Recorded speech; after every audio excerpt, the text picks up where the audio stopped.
খলিফাতুল মুসলিমিন হযরত ওমর কাগজটা পাইয়া দেখে দ্বিতীয় প্রশ্ন আবু উবায়দা ইবনুল জাররাহ বলতেছেন, ও খলিফাতুল মুসলিমিন, আপনি যে 1 মাসের অগ্রিম বেতন চাইতেছেন, বলেন আপনি আজকে খলিফা আছেন, আগামী মাসে জনগণ আপনারে চেয়ারে রাখবে কিনা জবাব দেন।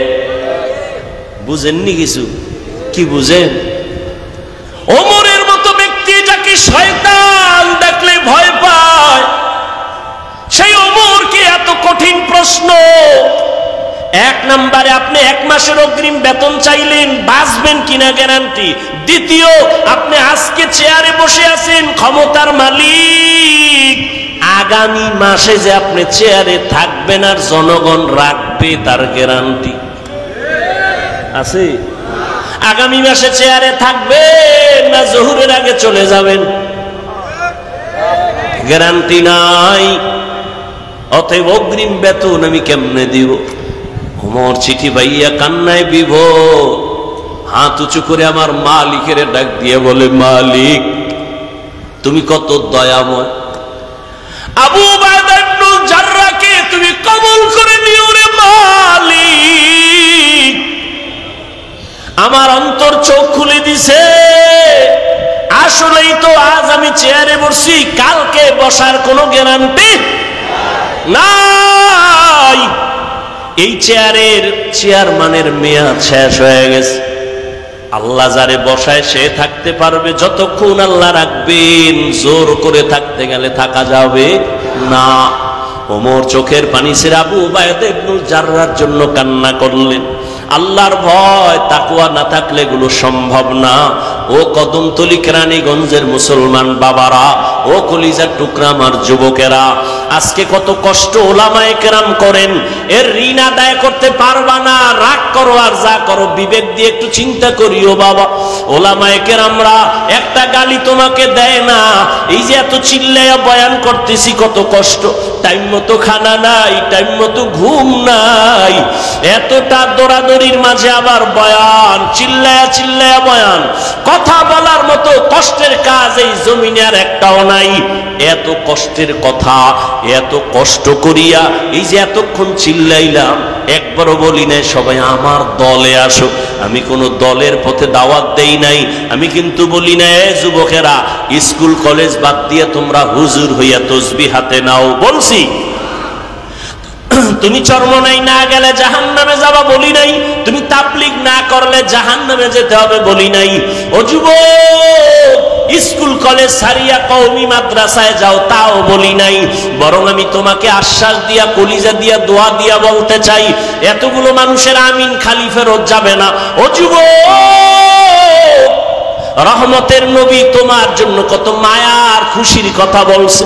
মায়ার নবীকে কত কষ্ট দিছে বেদিন বেঈমানেরা। আমার নবী দুনিয়াতে আইসা বাবা বলে ডাকতে পারেন নাই। 6 বছরে মা হারাইয়া নবী অসহায়, চারদিকে রাসূলের দুশমন আর আক্রমণ। আমার নবী দোয়া করলে উহুদ পাহাড়টা স্বর্ণ হয়ে যাইত। কিন্তু সেই নবী বলেন, ও যুবকেরা, আমি মুহাম্মদের এত কষ্ট, এত কষ্ট, এত কষ্টের জীবন আমার বংশের লোকেরা শুধু শুধু আমার উপরে হিংসার বশীভূত হইয়া আমাকে শিয়াবে আবু তালিবের মধ্যে গৃহবন্দী করে 3টা বছর রেখেছে। আমাকে পানি দেয় না, খানা দেয় না। আমি আল্লাহর এত পেয়ারা গোলাম, আমি গাছের পাতা সিরা সিরা চাবাইয়া চাবাইয়া খাইয়া নিজের পেটের ক্ষুধা নিবারণ করেছি। ওই সময় আমার বিরোধিতা করেছে যারা বুড়া, আর আমি মুহাম্মদের উপকার করেছে যারা তারা যুবক। যুবকেরা আমার উপকার করেছে, বুড়ারা আমার বিরোধিতা করেছে। ও যুবক বাবা, আল্লাহর নবী যুবকদের জন্য কত খুশির কথা বললেন। রহমতের নবীর উপকার করেছে যুবক। ও যুবক বাবা, তুমি কি উপকার করলা রহমতের নবীর?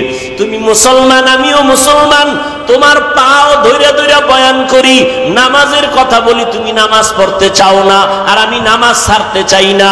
তুমিও মুসলমান, আমিও মুসলমান, তোমার আমার আল্লাহ এক, তোমার আমার নবী নাকি আলাদা? তোমার আমার ধর্ম এক, তোমার আমার কাবা এক, তোমার আমার কোরআন এক, হাদিস, তোমার আমার কালেমা এক, দুনিয়াতে আসছি তাও এক, মরণকালে কাফনের সংখ্যা হবে 3টা তাও এক। আমি বক্তার সম্মানে একটা কাফন কেউ বাড়াইয়াও দিবে না, তুমি গরিব রিকশাওয়ালা হলেও একটা কাফন কেউ কমাইয়া দিবে না, কালার হবে আলাদা।